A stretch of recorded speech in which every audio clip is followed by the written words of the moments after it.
যুদ্ধের জারদ সন্তান নাম দিয়েছি আমরা, কারণ এদের পিতার কোনো খোঁজ পাওয়া যায়নি যুদ্ধের পর। চিলড্রেন অফ ওয়ার 71-এর যুদ্ধের জারদ সন্তান বলতো। চিলড্রেন অফ ওয়ার যুদ্ধে ধর্ষিতাদের গর্ভে জন্মেছে এমন সন্তান যাদের বাবাকে কেউ জানে না।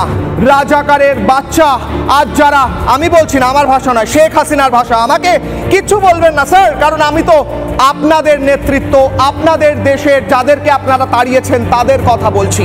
পাকিস্তানি সৈন্য রাজাকারদের ধারা ধর্ষিত হতো। এই পাকিস্তানি সৈন্যদের বলা হতো খান সেনা, তারা ছিল বড় আর বাঙালিরা ছিল নিচু, নিচ জাতি বাঙালি।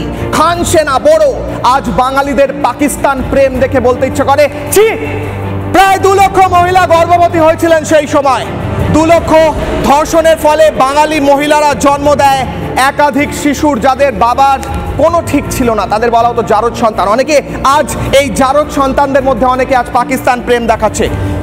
বহু মহিলা প্রসব বা গর্ভপাত করাতে ভারতে আসেন সেই সময়। ভারতে এসে তাদের গর্ভপাত করাতে হয়। ভারত তখন সব রকমভাবে তাদের সাহায্য করেছিল। আজ ভারত হয়েছে শত্রু, পাকিস্তান হয়েছে বন্ধু। পাকিস্তানের রাজাকার ধর্ষকরা হয়েছে বন্ধু, পাকিস্তানের খান সেনা ধর্ষকরা হয়েছে বন্ধু।